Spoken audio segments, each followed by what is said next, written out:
병실로 옮긴 후 둘만 남았어요. 침묵이 흘렀습니다. 서영이 먼저 입을 열었어요. 엄마, 나 민자가 놀란 눈으로 딸을 봤습니다. 해장국집에서 일하는 거 한 달 전부터 알고 있었어. 민자의 눈에서 눈물이 흘렀어요. 미안해. 정말 미안해. 서영도 울었습니다. 엄마가 왜 미안해? 내가 미안하지. 내 빚 때문에 엄마가. 민자가 딸의 손을 잡았어요. 왼손이었습니다.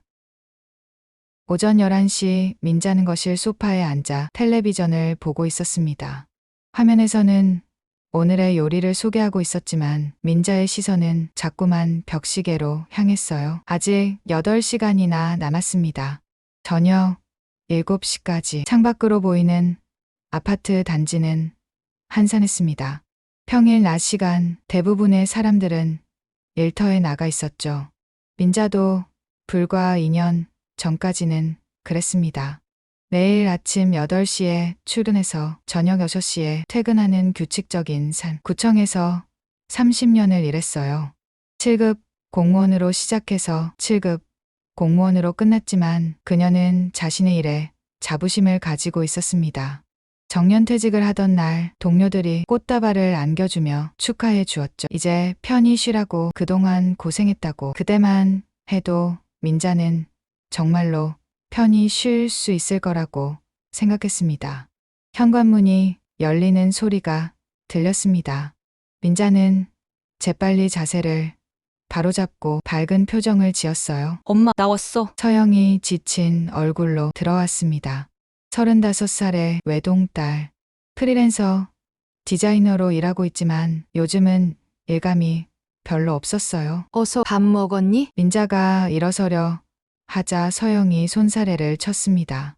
먹었어. 엄마는? 나도 먹었지. 민자는 딸의 얼굴을 살폈습니다.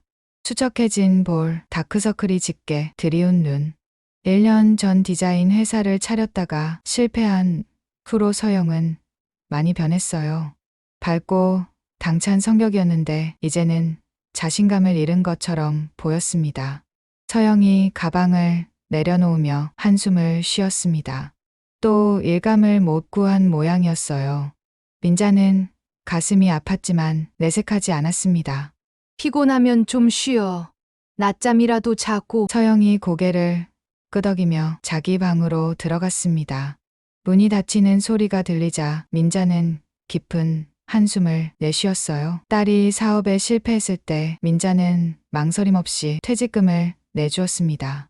3천만 원이 넘는 돈이었지만 딸의 빚을 갚는 데도 부족했어요. 아직도 2천만 원이 남아 있었습니다. 매달 이자만 60만 원. 민자의 연금은 180만 원이었습니다. 이자를 내고 생활비를 쓰고 나면 남는 게 없었어요. 아니, 오히려 부족했습니다. 그래서 민자는 결심했습니다. 일을 해야겠다고. 하지만 62살의 나이에 할 수 있는 일이 많지 않았어요.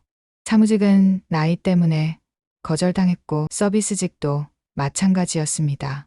그러던 중 우연히 발견한 구인 광고. 24시간 해장국 주방 보조 구함.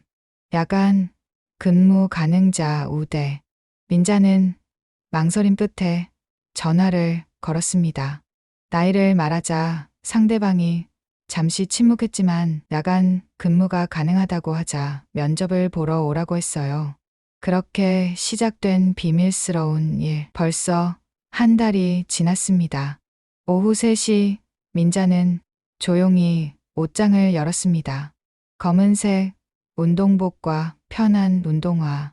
오늘 밤도 입을 옷이었어요. 상처를 숨기기 위해 긴팔을 준비했습니다. 주방에서 일하다 보면 크고 작은 상처가 생기기 마련이었죠. 뜨거운 기름이 튀거나 무거운 냄비를 들다가 팔을 다치거나. 처음 일주일은 정말 지옥 같았습니다. 12시간 동안 서서 일하는 것도 힘들었지만 젊은 주방장의 호통은 더 견디기 어려웠어요. 그래도 민자는 참았습니다. 딸을 생각하면 참을 수 있었어요. 서영이 방에서 나왔습니다. 엄마, 나 친구 만나러 나갔다 올게. 그래, 잘 다녀와. 민자는 딸이 나가는 것을 확인하고 안도의 한숨을 쉬었습니다. 이제 마음 편히 준비할 수 있었어요. 욕실에 들어가 찬물로 얼굴을 씻었습니다. 거울에 비친 자신의 모습이 낯설었어요. 주름진 얼굴, 하얗게 센 머리카락. 언제 이렇게 늙었을까요? 하지만 민자의 눈빛은 여전히 단단했습니다. 딸을 위해서라면 무엇이든 할 수 있었으니까요. 저녁 6시 민자는 저녁 준비를 시작했습니다. 서영이 돌아올 시간이었어요. 김치찌개와 계란말이 그리고 식은 취나물. 평범한 저녁 메뉴였지만 민자는 정성껏 준비했습니다. 엄마, 맛있는 냄새. 서영이 들어오며 웃었습니다. 오랜만에 보는 밝은 표정이었어요. 둘은 마주 앉아 저녁을 먹었습니다. 엄마, 내일 면접 있어. 서영이 조심스럽게 말했습니다. 민자의 얼굴이 밝아졌어요. 어디? 작은 디자인 회사인데 정규직은 아니고 계약직이야. 그래도 일단 시작해 보려고. 민자는 딸의 손을 잡았습니다. 차가운 손이었어요. 잘 될 거야. 너는 실력이 있잖아. 서영이 엄마의 손을 가만히 내려다봤습니다. 거칠어진 손, 붓기가 있는 손목. 엄마, 손이 왜 이래? 민자는 재빨리 손을 뺐습니다. 아, 청소하다가 좀 그랬어. 괜찮아. 서영이 의심스러운 눈빛으로 엄마를 바라봤지만 민자는 화제를 돌렸어요. 면접 준비는 다 했니? 포트폴리오는? 대화를 이어가다가 시계를 보니 6시 45분이었습니다. 민자는 슬쩍 일어났어요. 나 잠깐 나갔다 올게. 또 어디 가는데? 서영의 목소리에 의심이 섞여 있었습니다. 친구들 모임이야. 오늘 순자 생일이거든. 거짓말이었지만 민자는 태연하게 말했습니다. 서영이 고개를 갸웃거렸어요. 요즘 너무 자주 나가는 거 아니야? 나이 들면 친구가 제일이야. 늦지 않게 들어올게. 민자는 서둘러 현관을 나섰습니다. 뒤에서 서영의 시선이 느껴졌지만 돌아보지 않았어요. 아파트를 나와 버스 정류장으로 향했습니다. 이미 어둠이 내려앉기 시작했어요. 거리에는 퇴근하는 사람들로 붐볐습니다. 민자도 그들 사이에 섞여 버스를 기다렸어요. 232번 버스. 식당까지 가는 버스였습니다. 버스 안은 사람들로 가득했어요. 민자는 구석자리에 서서 창밖을 바라봤습니다. 스쳐 지나가는 불빛들이 아득하게 느껴졌어요. 30분쯤 지나 목적지에 도착했습니다. 스문의 시간, 해장국, 간판이 환하게 빛나고 있었어요. 민자는 식당 정문이 아닌 뒷문으로 들어갔습니다.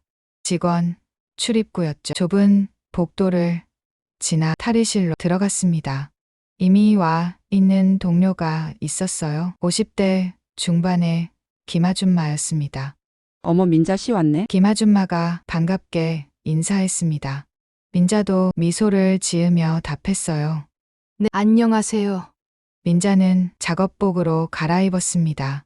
회색 앞치마에 머리망, 그리고 미끄럼, 방지 신발. 거울을 보니 완전히 다른 사람이 되어 있었어요. 구청 공무원이었던 최민자가 아닌 그저 주방 아줌마. 김아줌마가 옆에서 말했습니다. 오늘도 바쁠 것 같아요. 금요일이라. 민자는 고개를 끄덕였습니다. 금요일 밤은 언제나 지옥이었어요. 술 마신 손님들이 몰려와 해장국을 찾았고 주문이 쉴 새 없이 들어왔죠. 주방으로 들어서자 뜨거운 열기가 얼굴을 때렸습니다. 커다란 가마솥에서는 뼈, 육수가 끓고 있었고 가스레인지에서는 불꽃이 활활 타올랐어요. 주방장이 날카로운 눈빛으로 민자를 봤습니다. 아줌마, 오늘 육수 더 끓여야 해요. 어제처럼 모자라면 안 돼. 30대 초반의 주방장. 요리 실력은 뛰어났지만 성격이 까다로웠어요. 민자는 조용히 대답했습니다. 네, 알겠습니다. 곧바로 일이 시작됐습니다. 무거운 뼈다귀를 들어 올려 가마솥에 넣고 파와 양파를 듬뿍 넣었어요. 한 솥당 20kg. 민자는 하룻밤에 5솥을 끓여야 했습니다. 팔이 떨렸지만 멈출 수 없었어요. 저녁 8시 손님들이 몰려들기 시작했습니다. 주문이 쏟아졌어요. 선지해장국 둘, 뼈해장국 셋. 주방은 전쟁터가 됐습니다. 민자는 끊임없이 움직였어요. 육수를 퍼 담고 선지를 데치고 콩나물을 삶고 뜨거운 국물이 튀어올라 팔에 닿았지만 신경 쓸 겨를이 없었습니다. 나중에 보니 빨갛게 부어올라 있었어요. 밤 10시 잠시 숨을 돌릴 틈이 생겼습니다.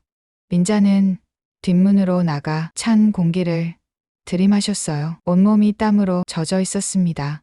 허리와 다리가 욱신거렸어요. 아직 9시간이나 남았다는 생각에 막막했지만 민자는 다시 주방으로 들어갔습니다.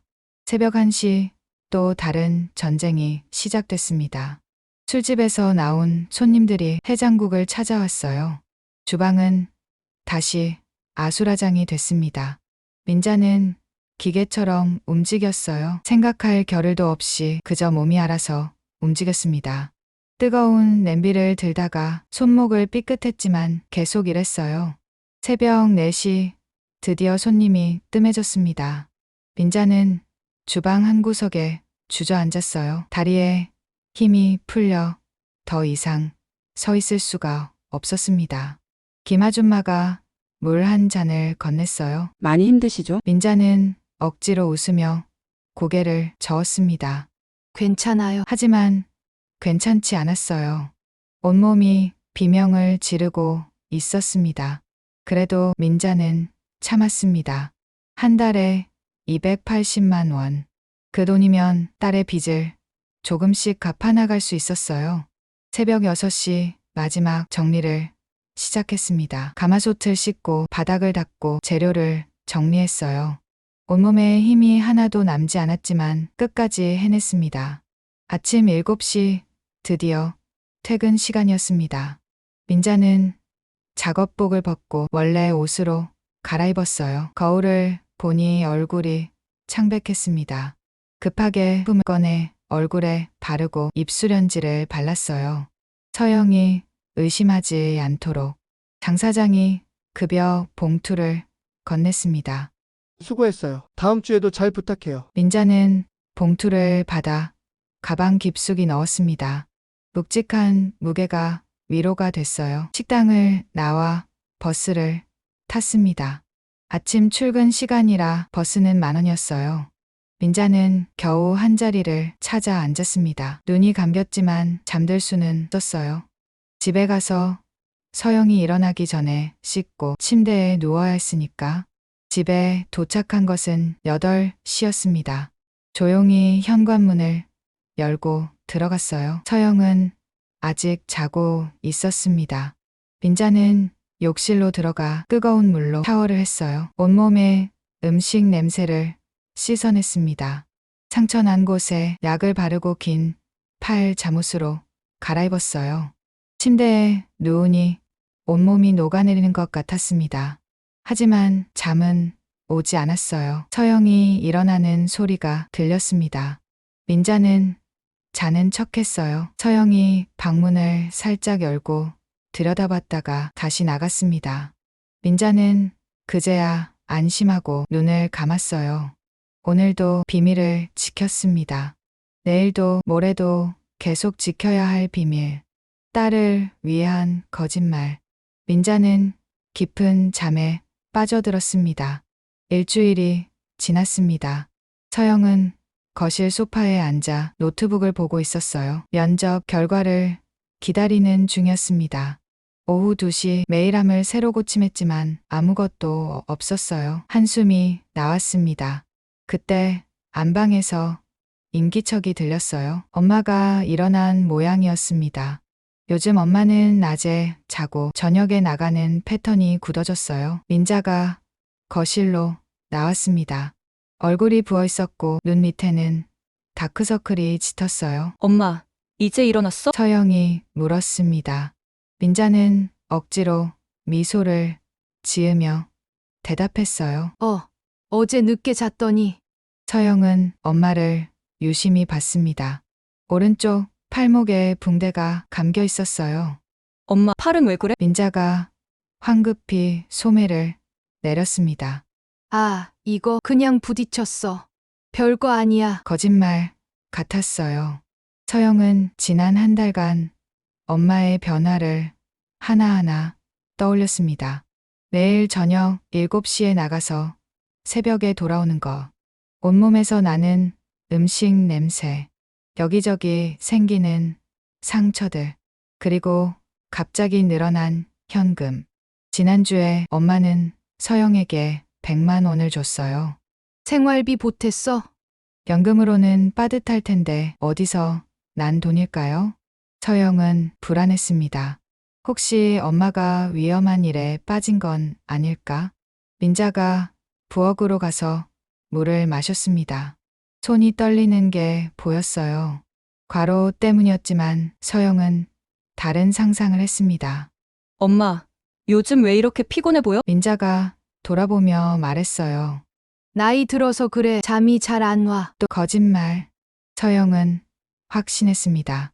엄마가 뭔가 숨기고 있다고. 오후 4시 민자는 다시 외출 준비를 시작했습니다. 평소보다 일찍이었어요. 벌써 나가? 서영이 물었습니다. 응. 오늘은 약속이 일찍 있어서. 민자는 검은색 점퍼를 입고 모자를 썼어요. 왜 항상 검은색 옷일까? 서영은 의문이 들었습니다. 민자가 현관을 나서자 서영은 창문으로 달려갔어요. 엄마가 아파트 단지를 빠져나가는 게 보였습니다.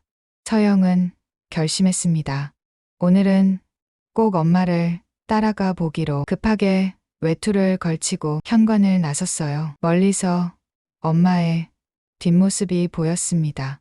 버스 정류장으로 향하고 있었어요. 서영은 거리를 두고 따라갔습니다. 민자가 232번 버스를 탔어요. 서영도 급히 뛰어가 같은 버스를 탔습니다. 다행히 엄마는 뒤쪽에 앉아 있어서 서영을 보지 못했어요. 버스가 시내로 향했습니다.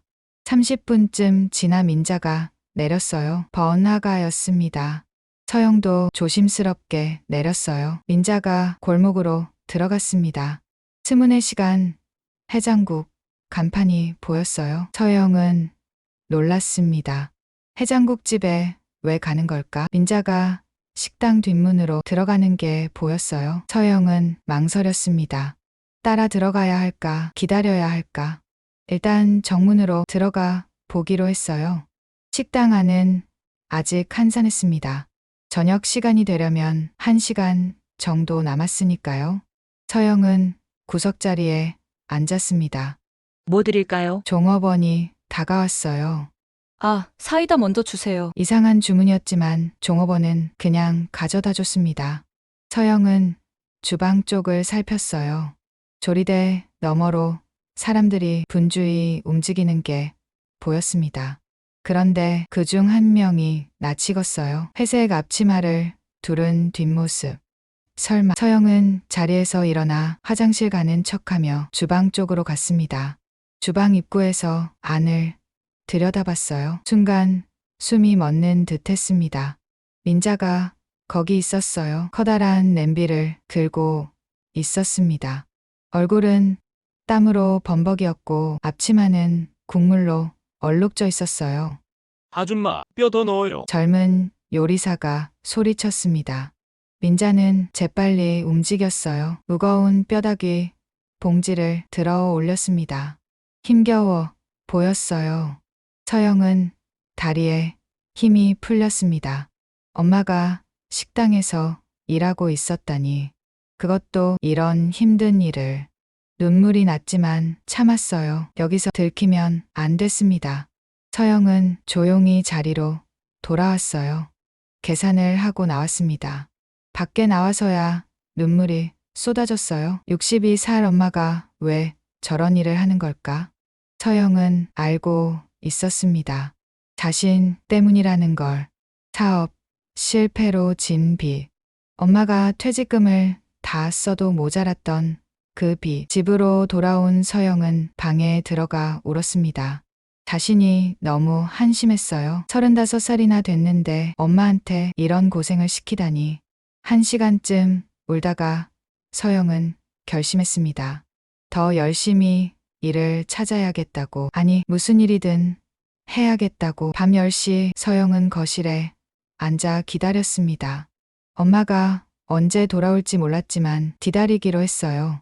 텔레비전을 켜놓고 있었지만 아무것도 들어오지 않았습니다. 머릿속에는 주방에서 일하던 엄마의 모습만 떠올랐어요. 새벽 1시, 2시, 3시. 서영은 졸음과 싸우며 기다렸습니다. 새벽 5시가 되어서야 현관문 열리는 소리가 들렸어요. 서영은 자는 척했습니다. 민자가 조용히 들어왔어요. 발걸음이 무거워 보였습니다. 민자는 서영을 확인하고는 욕실로 들어갔어요. 물소리가 한참 들렸습니다. 서영은 눈을 감은 채 눈물을 흘렸어요. 다음 날 아침 서영은 일찍 일어났습니다. 민자는 아직 자고 있었어요. 서영은 조용히 부엌에 가서 아침을 준비했습니다. 된장찌개를 끓이고 계란을 부쳤어요. 엄마가 좋아하는 김치전도 부쳤습니다. 11시가 되어서야 민자가 일어났어요. 어머, 서영아, 아침 준비했니? 민자가 놀란 표정으로 물었습니다. 응, 엄마 배고프지? 어서 먹어. 서영이 밥상을 차렸어요. 민자는 의아한 표정이었지만 아무 말 없이 앉았습니다. 맛있네. 우리 딸이 요리 실력이 늘었구나. 민자가 웃으며 말했어요. 서영은 엄마를 바라봤습니다. 손가락 마디마디가 부어 있었고 손목에는 새로운 멍이 들어 있었어요. 엄마, 나 일자리 구했어. 민자의 눈이 커졌습니다. 정말 어디? 편의점이야. 야간 알바. 오늘부터 시작해. 사실이었어요. 어제 엄마를 보고 온 후 서영은 무작정 근처 편의점들을 돌았습니다. 다행히 한 곳에서 사람을 구하고 있었어요. 편의점. 그런 힘든 일을 왜? 민자가 걱정스럽게 말했지만 서영은 고개를 저었어요. 힘들지 않아? 그리고 당분간은 뭐든 해야지. 빚도 갚아야 하고. 민자의 눈가가 촉촉해졌습니다. 서영아, 엄마, 이제 내가 알아서 할게. 엄마는 이제 좀 쉬어. 민자가 고개를 저었어요. 아니야.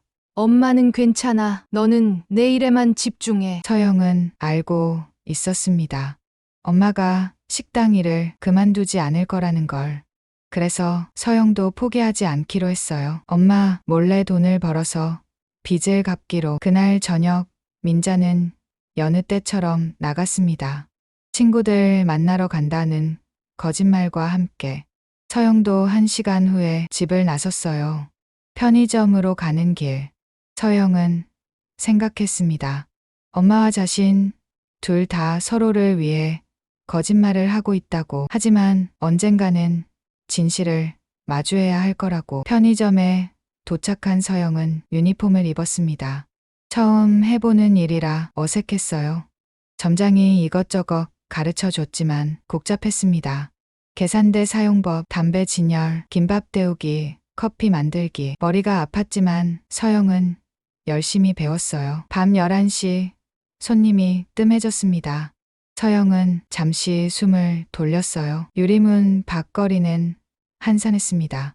저 멀리 어딘가에서 엄마도 일하고 있겠죠? 뜨거운 주방에서 땀 흘리며 서영은 주먹을 꽉 쥐었습니다. 포기하지 않겠다고 다짐하며.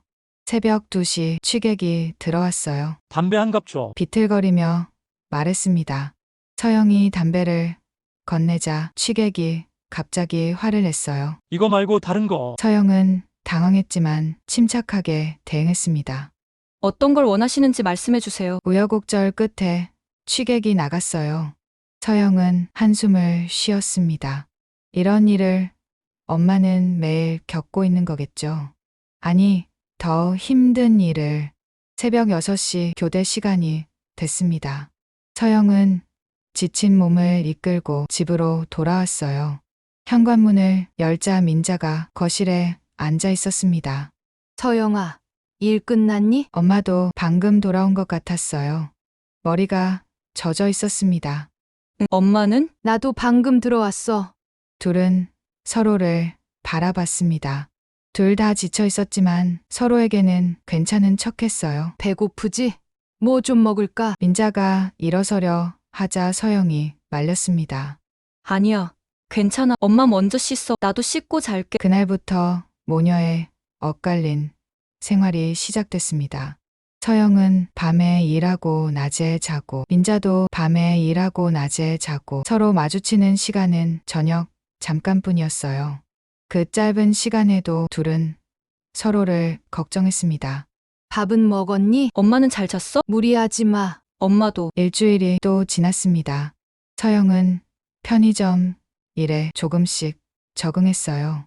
힘들었지만 견딜만 했습니다. 무엇보다 돈을 번다는 게 뿌듯했어요. 첫 월급날이 기다려졌습니다. 그런데 어느 날 밤 서영은 충격적인 장면을 목격했습니다. 새벽 3시쯤 편의점에 손님이 없어서 밖을 보고 있었어요. 그때 건너편 스문의 시간 해장국집이 보였습니다. 서영이 일하는 편의점에서 불과 100m 거리였어요. 식당 뒷문이 열리고 누군가 나왔습니다. 익숙한 실루엣이었어요. 엄마였습니다. 민자가 뒷문 앞에 주저앉아 있었어요. 고개를 묻고 어깨가 들썩이는 게 보였습니다. 울고 있는 것 같았어요. 서영은 당장이라도 뛰어가고 싶었지만 참았습니다. 엄마가 원하지 않을 거라는 걸 알았으니까요. 5분쯤 지나 민자가 일어났어요. 얼굴을 닦고 다시 식당 안으로 들어갔습니다. 서영도 눈물을 닦았어요. 그리고 다짐했습니다. 더 열심히 일해서 하루빨리 빚을 갚겠다고. 엄마가 더 이상 울지 않도록. 한 달이 흘렀습니다.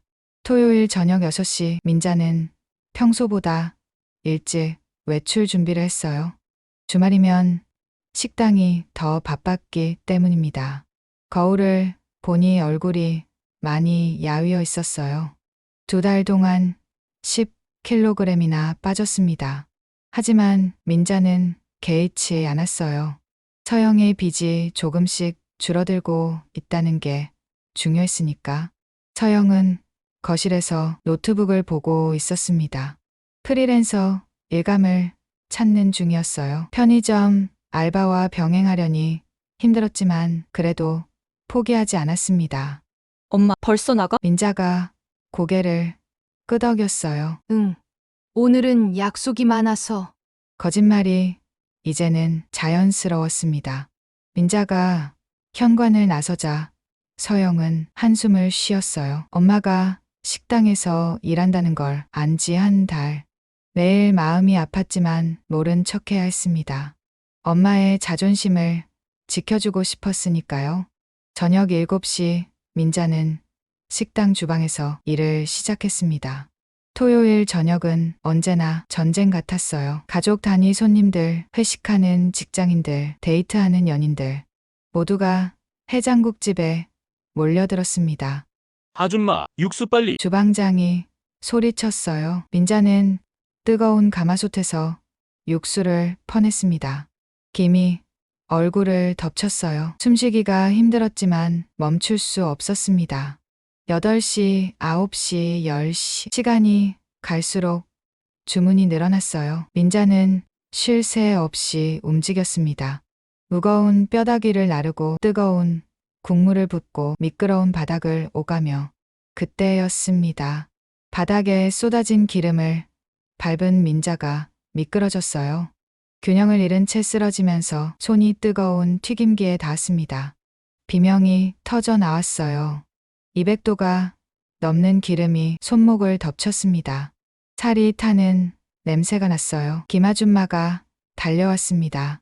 어머 민자 씨, 주방이 발칵 뒤집혔어요. 누군가 찬물을 가져왔고 누군가는 구급상자를 찾았습니다. 하지만 화상이 너무 심했어요. 손목에서 팔꿈치까지 빨갛게 부풀어 올랐습니다. 장 사장이 뛰어왔어요. 병원 가야 해요. 당장. 민자는 고개를 저었습니다. 괜찮아요. 일해야 해요. 하지만 일어설 수가 없었어요. 다리도 삐끗했는지 힘이 들어가지 않았습니다. 결국 구급차를 불렀어요. 민자는 들것에 실려 나갔습니다. 의식이 흐릿해졌어요. 구급차 안에서 구급대원이 물었습니다. 보호자 연락처 알려주세요. 민자는 간신히 입을 열었어요. 없어요. 혼자. 거짓말이었지만 서영에게 알리고 싶지 않았습니다. 병원 응급실에 도착했어요. 의사가 상처를 확인하고 눈살을 찌푸렸습니다. 이도 화상이 심각했어요. 입원하셔야 합니다. 최소 일주일은. 민자의 눈앞이 캄캄해졌어요. 일주일이나 일을 못한다면 어떻게 하죠? 생활비는 서영의 빚은. 한편 서영은 편의점에서 일하고 있었습니다. 밤 11시쯤 휴대폰이 울렸어요. 모르는 번호였습니다. 여보세요? 최서영 씨인가요? 어머니 최민자 씨 보호자 맞으시죠? 서영의 심장이 멎는 듯했어요. 네, 맞는데요. 무슨 일이? 서울중앙병원 응급실입니다. 어머니가 화상으로 실려오셨어요. 전화기를 떨어뜨릴 뻔했습니다. 서영은 점장에게 급히 양해를 구하고 병원으로 달려갔어요. 택시 안에서 온갖 상상이 머릿속을 스쳤습니다. 화상이라니 얼마나 다친 걸까? 왜 연락이 이제야 온 걸까? 병원에 도착한 서영은 응급실로 뛰어갔어요. 침대에 누워있는 엄마가 보였습니다.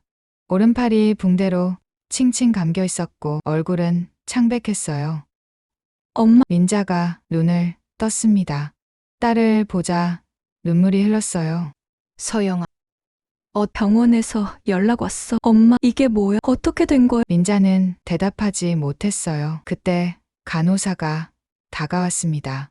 보호자분이세요? 환자분이 요리하다가 기름에 데셨다고 하시는데 상처가 심각해요. 서영은 알았습니다. 엄마가 식당에서 다쳤다는 걸. 입원 수속하셔야 해요. 간호사가 서류를 건넸어요. 서영은 서류를 받아들고 엄마를 봤습니다. 민자는 고개를 돌렸어요. 딸과 눈을 마주치지 못했습니다. 병실로 옮긴 후 둘만 남았어요. 침묵이 흘렀습니다. 서영이 먼저 입을 열었어요. 엄마, 나 민자가 놀란 눈으로 딸을 봤습니다. 해장국집에서 일하는 거 한 달 전부터 알고 있었어. 민자의 눈에서 눈물이 흘렀어요. 미안해. 정말 미안해. 서영도 울었습니다. 엄마가 왜 미안해? 내가 미안하지. 내 빚 때문에 엄마가. 민자가 딸의 손을 잡았어요. 왼손이었습니다. 오른손은 움직일 수가 없었으니까.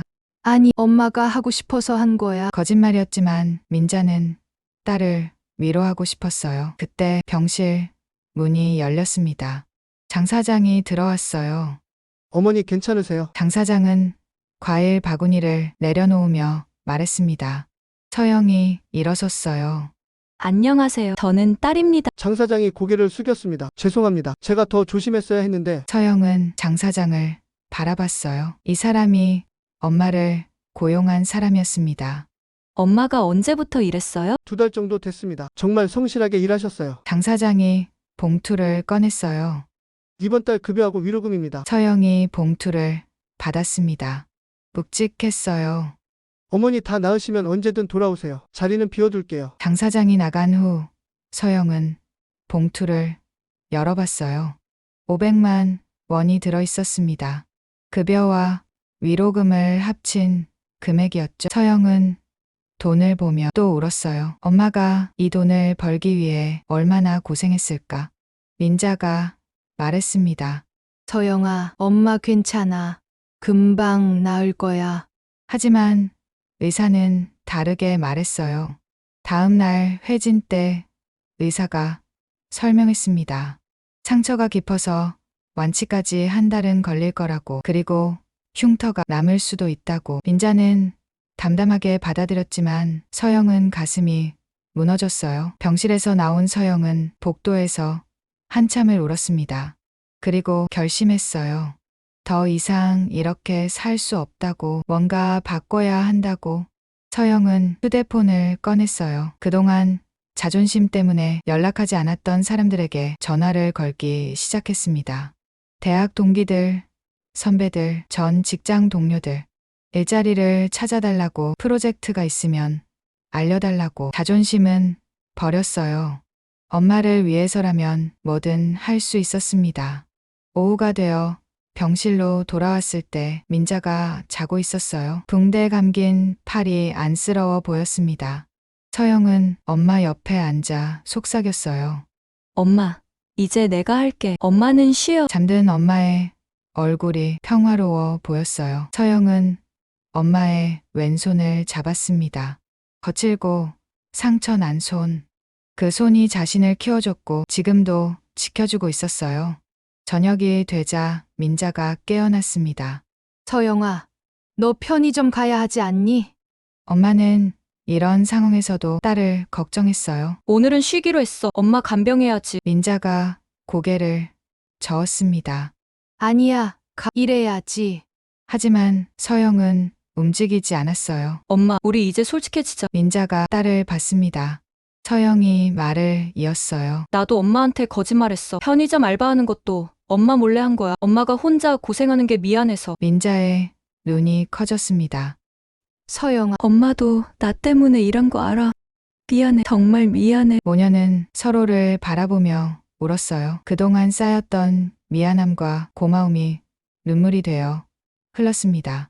밤이 깊어갔습니다. 병원은 고요했고 복도에는 간호사들의 발소리만 가끔 들렸어요. 서영은 엄마 곁을 지켰습니다. 민자가 잠들면 이불을 덮어주고 깨면 물을 떠다 줬어요. 새벽 3시 민자가 잠꼬대를 했습니다. 육수, 빨리. 일하는 꿈을 꾸는 것 같았어요. 서영은 엄마의 이 말을 쓸어내렸습니다. 엄마, 이제 그런 꿈 꾸지 마. 편히 쉬어. 민자의 얼굴이 편안해졌어요. 새벽 5시 서영의 휴대폰이 울렸습니다. 문자 메시지였어요. 대학 선배로부터 온 연락이었습니다. 서영아, 우리 회사에서 디자이너 구해. 정규직이야. 관심 있으면 연락해. 서영은 눈물이 났어요. 드디어 기회가 온 것 같았습니다. 창밖비가 오기 시작했어요. 새로운 날이 시작되고 있었습니다. 서영은 엄마를 바라봤어요. 상처는 아프지만 이제는 함께 치유해 나갈 수 있을 거라고 믿었습니다. 이번 3일째 아침이었습니다. 민자는 병실 창가에 앉아 밖을 내다보고 있었어요. 오른팔은 여전히 붕대에 감겨 있었지만 통증은 많이 줄어들었습니다. 서영이 병실로 들어왔어요. 손에는 죽 그릇을 들고 있었습니다. 엄마, 호박죽 사왔어. 병원 식당에서 직접 끓인 거래. 민자가 미소를 지었어요. 딸이 많이 야위어 보였습니다. 3일 동안 병원과 편의점을 오가며 간병과 일을 병행하느라 지친 것 같았어요. 서영이 죽을 떠서 엄마 입에 넣어줬습니다. 민자는 왼손으로 숟가락을 잡으려 했지만 서영이 말렸어요. 내가 먹여줄게. 엄마는 가만히 있어. 따뜻한 죽이 목으로 넘어갔습니다. 맛있었어요. 딸의 정성이 느껴져서 더 맛있었습니다. 오전 10시 의사가 회진을 왔어요. 상처를 확인하더니 고개를 끄덕였습니다. 많이 좋아지셨네요. 하지만 앞으로도 조심하셔야 해요. 의사가 나간 후 서영이 말했어요. 엄마, 좋은 소식이 있어. 민자가 딸을 바라봤습니다. 서영의 얼굴에 오랜만에 활기가 돌았어요. 어제 면접 봤거든. 선배가 소개해준 회사 합격했어. 민자의 눈이 커졌습니다. 정말, 서영아, 정말? 서영이 고개를 끄덕였어요. 정규직이야. 월급도 괜찮고 다음 주부터 출근해. 민자는 딸의 손을 꼭 잡았습니다. 눈물이 났어요. 딸이 드디어 제자리를 찾아가는 것 같아서. 오후가 되자 병실에 뜻밖의 방문객이 왔습니다. 김아줌마였어요. 식당에서 함께 일하던 동료였죠. 민자 씨 괜찮아요? 김아줌마는 과일과 영양제를 한 알음 들고 왔습니다. 민자는 반가우면서도 민망했어요. 딸 앞에서 동료를 만나는 게 어색했습니다. 하지만 서영은 정중히 인사했어요. 안녕하세요. 엄마 딸이에요. 그동안 엄마 도와주셔서 감사합니다. 김아줌마가 놀란 표정을 지었습니다. 어머, 따님이 이렇게 예쁘시구나. 어머니가 맨날 자랑하셨어요. 민자가 당황했어요. 자신도 모르게 딸 자랑을 했던 모양입니다. 김아줌마가 민자의 손을 잡았어요. 민자 씨 푹 쉬고 돌아와요. 다들 기다리고 있어요. 김아줌마가 간 후 서영이 엄마에게 물었습니다. 엄마, 그곳 사람들이 좋아? 민자가 잠시 생각하더니 대답했어요. 다들 어려운 사정이 있어서 일하는 사람들이야. 서로 의지하면서 지내지. 서영은 엄마가 그곳에서 외롭지 않았다는 게 다행이었어요. 저녁이 되자 서영은 편의점으로 가야 했습니다. 엄마, 나 일 다녀올게. 민자가 걱정스럽게 봤어요. 무리하지 마. 이제 정규직 구했으니까 편의점은 그만둬도 되지 않니? 서영이 고개를 저었습니다. 한 달만 더 할게. 빚 조금이라도 더 갚고 싶어. 민자는 딸이 대견하면서도 안쓰러웠어요. 서영이 나간 후 민자는 혼자 남았습니다. 병실은 고요했어요. 옆 침대 환자는 잠들어 있었고 복도에서는 간호사들의 발소리만 들렸습니다. 민자는 붕대 감긴 팔을 내려다봤어요. 흉터가 남을 거라고 했습니다. 하지만 후회는 없었어요. 딸을 위해서라면 또다시 할 수 있을 것 같았습니다. 밤 10시 민자는 잠이 오지 않아 복도를 걸었어요. 간호사가 부축해 줬습니다.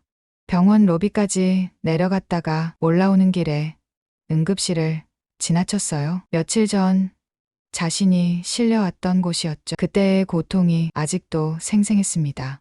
하지만 이제는 괜찮았어요. 딸과 진실을 나눴으니까 더 이상 숨길 것도 거짓말할 것도 없었습니다. 새벽 2시 서영이 편의점 일을 마치고 병원에 왔어요. 엄마가 자고 있는지 확인하러 온 것입니다.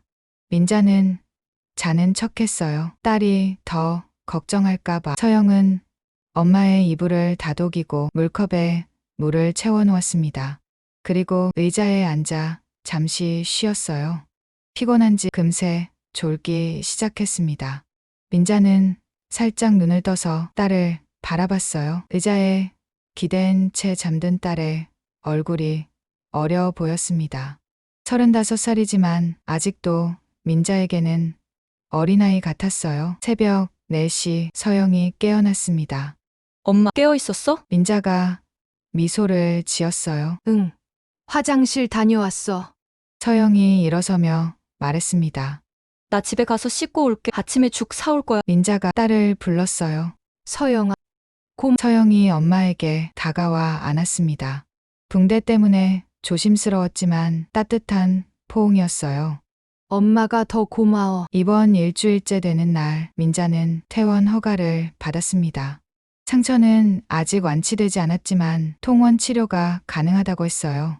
서영이 짐을 챙겼습니다.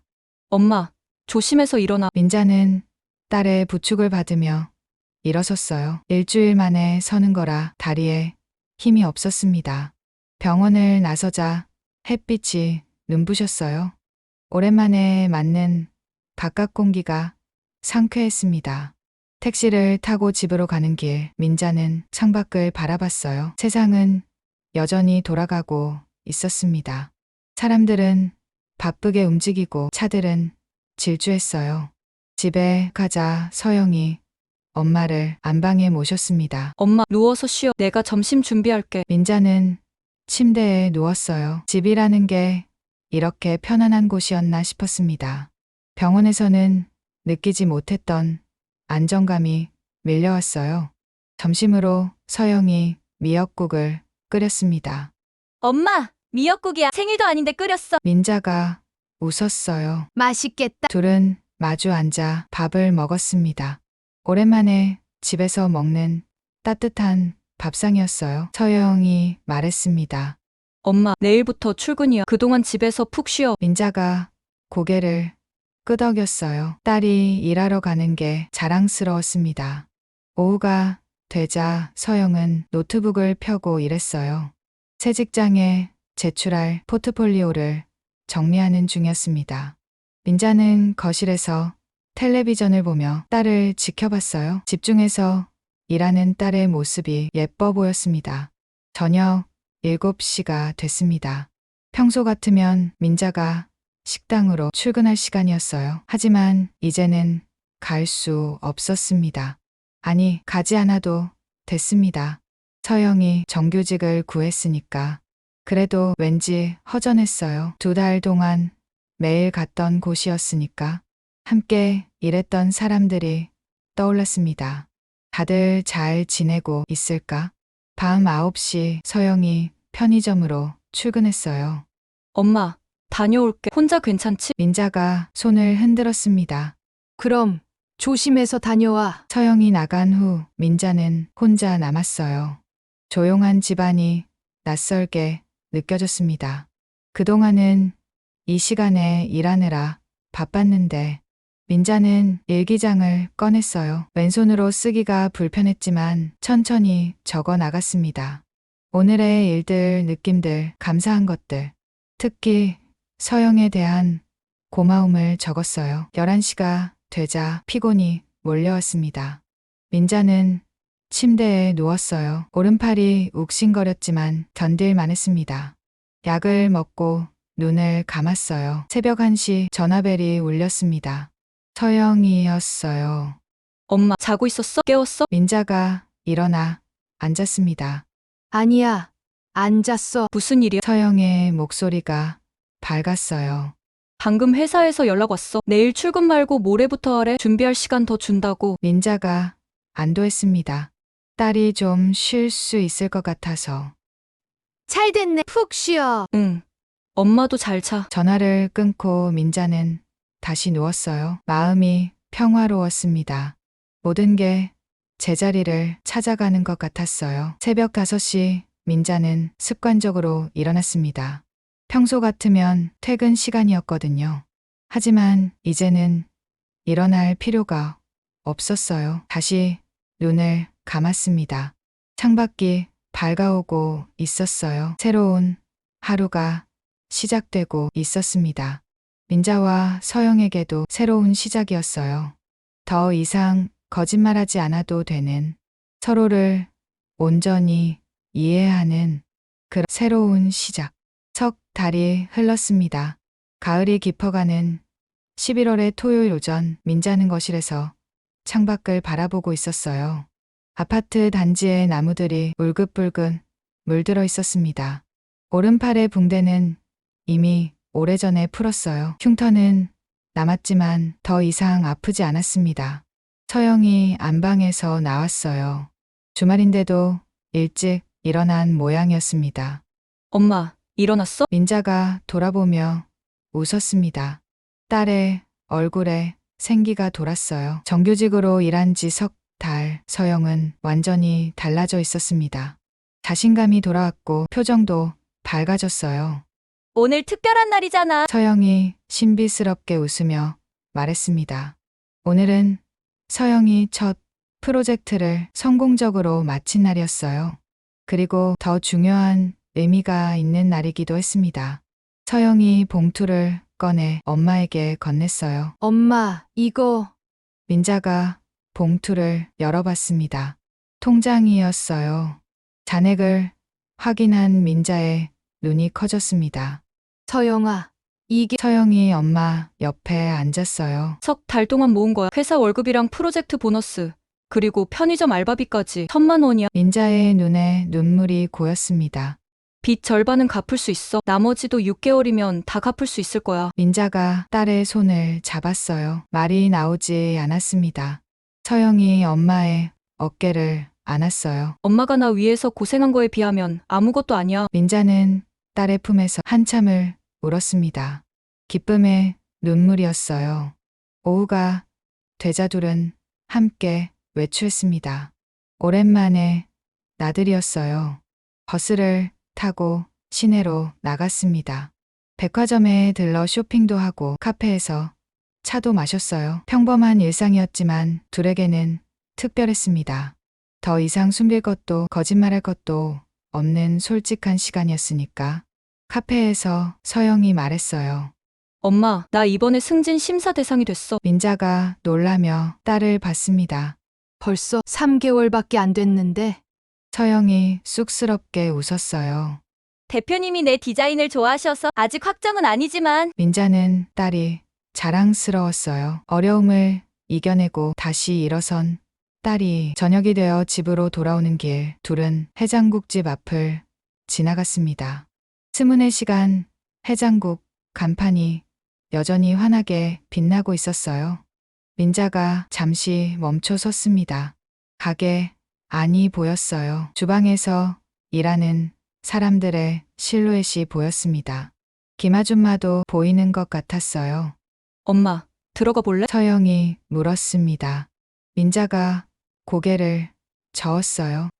아니, 그냥 가자. 하지만 발걸음이 떨어지지 않았습니다. 그때 뒷문이 열리고 장 사장이 나왔어요. 민자를 발견하고 반갑게 인사했습니다. 어머니, 잘 지내셨어요? 민자가 인사를 받았어요. 네, 덕분에 잘 지내요. 장 사장이 서영에게도 인사했습니다. 안녕하세요. 어머니 많이 좋아지신 것 같네요. 서영이 정중히 인사했어요.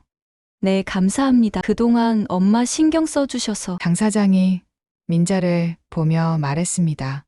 언제든 돌아오세요. 자리는 항상 비워두고 있어요. 민자가 미소를 지었어요. 감사해요. 하지만 이제는 안 할 거예요.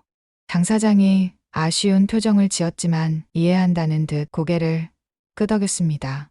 그래도 가끔 들러서 해장국 드시러 오세요. 민자와 서영은 인사를 하고 돌아섰어요. 걸어가면서 민자가 말했습니다. 사실 가끔 그리워. 서영이 엄마를 봤어요. 힘들었는데도 민자가 고개를 끄덕였습니다. 힘들었지만 보람도 있었어. 내가 아직 일할 수 있다는 것. 누군가에게 필요한 사람이라는 것. 서영이 엄마의 팔을 꼈어요. 엄마는 항상 필요한 사람이야. 나한테는 특히. 집에 도착해서 둘은 저녁을 준비했습니다. 오늘은 특별한 날이니까 특별한 메뉴를 만들기로 했어요. 스테이크와 파스타 그리고 와인. 민자가 고기를 굽고 서영이 파스타를 만들었습니다. 함께 요리하는 시간이 즐거웠어요. 식탁에 앉아 와인을 따랐습니다. 서영이 잔을 들었어요. 엄마, 건배하자. 민자도 잔을 들었습니다. 뭘 위해서? 서영이 잠시 생각하더니 말했어요. 우리의 새로운 시작을 위해서. 잔이 부딪히는 맑은 소리가 울렸습니다. 와인을 한 모금 마신 민자가 말했어요. 서영아, 엄마가 미안해. 서영이 고개를 저었습니다. 또 그 말, 이제 그만해. 하지만 민자는 계속했어요. 들어. 엄마가 너한테 거짓말한 거 정말 미안해. 하지만 그때는 그게 최선이라고 생각했어. 서영이 엄마의 손을 잡았습니다. 아, 나도 똑같았잖아. 우리 둘 다 서로를 위해서 거짓말한 거야. 민자가 고개를 끄덕였어요. 이제는 더 이상 그러지 말자. 약속해. 둘은 새끼손가락을 걸었습니다. 어린아이 같은 약속이었지만 진심이 담겨 있었어요. 밤이 깊어갔습니다.